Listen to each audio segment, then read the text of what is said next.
प्यारे बच्चों, class 10 B के बच्चों के लिए हम लोग को मैथ में पढ़ना है एक्सरसाइज 10.1।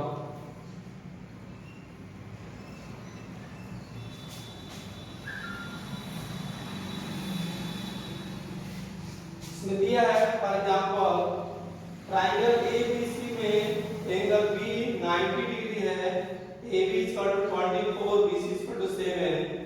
तो निम्न का मान ज्ञात करना है sin A into cos sin A cos A sin C cos C। तो पहले हम क्वेश्चन नंबर 1 है, पहला काम करेंगे, पहले एक ट्रायंगल बनाएंगे और जिसमें बी जो है 90 डिग्री है, 90 डिग्री है। AB की वैल्यू दिया है 24, BC का मान 7। तो हम AC का मान निकालेंगे पाइथागोरस थ्योरम से। तो जैसे जानते हैं AC² = AB² + BC²। कर्ण पर बना वर्ग होता है शेष दो भुजाओं पर बने वर्गों के योग के बराबर होता है। तो AC² हो जाएगा AB² + BC²। तो AC के जगह पे मान रखना है, AB का मान 24 का स्क्वायर प्लस BC का मान 7 दिया है, 7 का स्क्वायर। 24 का स्क्वायर करेंगे 576 प्लस 7 का स्क्वायर 49। दोनों को प्लस कर देंगे 625 हो जाएगा। और अगर AC का मान निकालना है 625 का स्क्वायर निकालेंगे 25 आ जाएगा। तो AC का मान जो है 25 आ गया। अब हमको वैल्यू निकालना है sin A cos A। तो जैसा कि जानते हैं sin A = होता है लंब बटे कर्ण, लंब अपान कर्ण। तो लंब का मान दिया है 7 और कर्ण आपका निकला है 25। उसी तरह cos A का मान अगर निकालना होगा तो cos A = होता है आधार बटे कर्ण।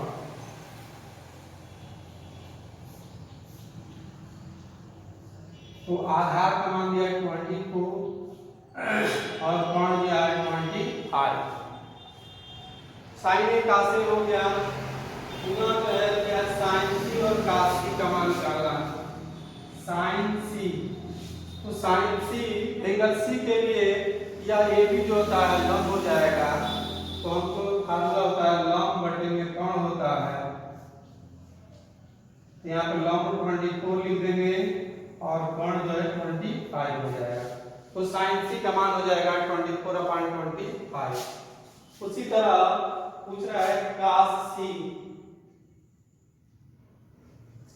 cos C निकालना है, cos C का फार्मूला होता है आधार बटे कर्ण। तो इस C के लिए आधार में BC हो जाएगा आधार अपान कर्ण। तो 7 हो जाएगा अपान 25। तो इस तरह जो है आप निकाल सकते हैं। पहले ट्रायंगल बना देंगे और उस राइट ट्रायंगल में तीनों साइड जो मालूम होना चाहिए आधार, लंब और कर्ण, और जिसकी वैल्यू पूछता है आप इस तरह निकाल सकते हैं।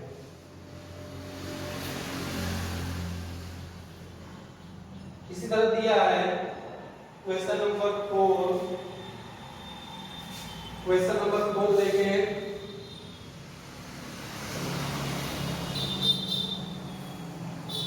यदि 15 cot A = 8, 15 cot A = 8, sin A और sec A का मान ज्ञात करना है। sin A और sec A का मान निकालना है।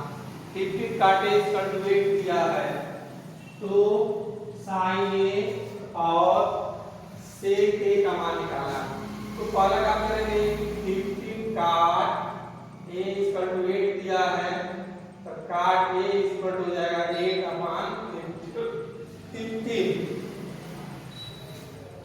तो एक फार्मूला बनाने, एक ट्रायंगल खींचेंगे। A मान लीजिए BC, काट ए इक्वल टू 8/15 है, तो काट थीटा इक्वल टू होता है आधार बटे लंब। तो यहाँ पे 8 हो जाएगा, लंब 15 हो जाएगा।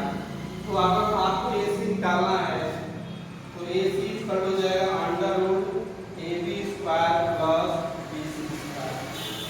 तो 8 का स्क्वायर प्लस 15 का स्क्वायर 64 प्लस 225 हो जाएगा, स्क्वायर करेंगे 289 का स्क्वायर कर लेंगे 70। तो आपका कोण जो है 70 निकल गया। अब जो वैल्यू पूछता है आप उसका मान जो है निकाल सकते हैं। फॉर एग्जांपल दे रहा है sin A, तो जैसे जानते हैं sin A इक्वल टू होता है लंब बटे में कोण। तो sin A निकालना है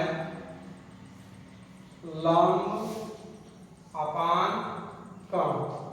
तो यहाँ से फिगर से लंब जो दिया है 15 और कोण दिया है 17, तो 15/17 आपका आंसर हो जाएगा। उसी तरह sec A लाना है, sec A इक्वल होता है कोण बटे आधार। तो आपका कोण क्या है 17 और आधार क्या है 1। तो इस तरह जो है इस तरह की क्वेश्चन जो है आप सॉल्व कर सकते हैं। इसी तरह दिया है क्वेश्चन नंबर 6। आप क्वेश्चन नंबर 6 जो है कैसे लगाएंगे, दिया है कि एंगल A और एंगल B न्यून कोण है तथा cos A cos B, तो दिखाइए कि एंगल A और एंगल B आपस में बराबर। तो एक तो हम राइट ट्रायंगल खींचेंगे ABC, तो कह रहा है कि A और B आपस में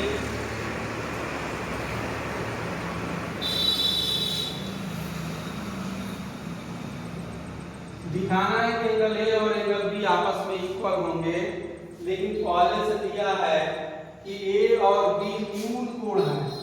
तो जब A और B न्यून कोण होंगे तो C जो होगा वो 90 डिग्री का होगा। तो हमको दिया है cos A equal to cos B और दिखाना है, सिद्ध करना है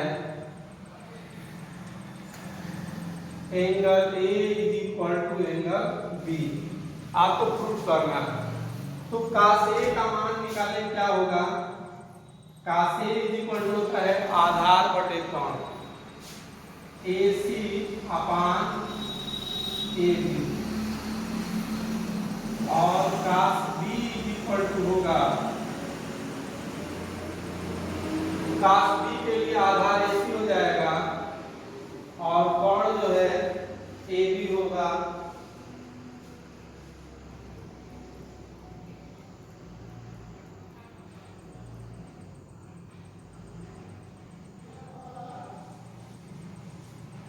यहाँ पे cos A इक्वल टू होता है आधार बटे कोण, तो AC अपान AB हो गया। लेकिन cos B के लिए आधार जो होगा BC हो जाएगा, BC और कोण जो होगा AB। ये जो वर्टेक्स है इसके लिए जो है आधार जो AC नहीं होगा, ये लंब हो जाएगा और ये आधार होगा, चेंज हो जाएगा वर्टेक्स के लिए। अब देखो अगर cos A और cos B आपस में इक्वल है, cos A equal to cos B और करेंगे तो AC upon AB is equal to BC upon AB।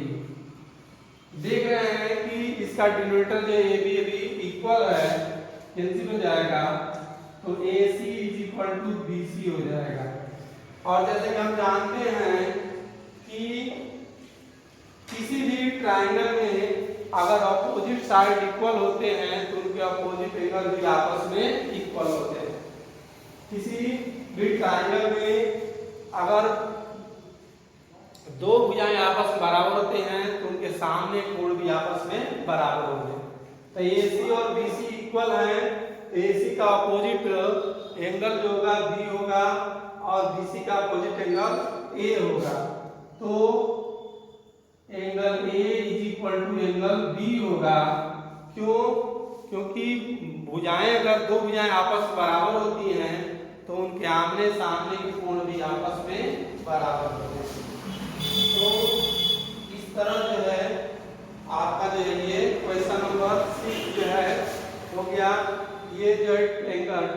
दिया था जिसमें ए और बी जो है वह न्यून कोण था। न्यून कोण का मतलब जो 90 डिग्री से स्मॉलर हो, और तो सी जो है 90 डिग्री हो जाएगा। तो कास ए और कास बी आपस में इक्वल है, तो दिखाना था एंगल ए और एंगल बी आपस में इक्वल होंगे। तो कास ए का मान हमने रख दिया आधार बटे कर्ण से, और कास बी जब निकालेंगे तो जो पहले से आधार है वो लंब बन जाएगा और लंब जो है आधार हो जाएगा। तो पुनः आधार बटे कर्ण रखेंगे, और चूंकि दोनों इक्वल हैं तो ए बी भी कैंसिल हो जाएगा, ए सी इक्वल टू बी सी। और जब किसी त्रिभुज के दो भुजाएं आपस में इक्वल होती हैं तो उनके ऑपोजिट एंगल भी आपस में इक्वल होंगे। इस तरह जो है ये एंगल ए जो है एंगल बी से इक्वल हो जाएगा। तो इस तरह जो है ये जो है एंगल बी और एंगल ए जो आपस में इक्वल होंगे। तो आप इस क्वेश्चन को कर लेंगे।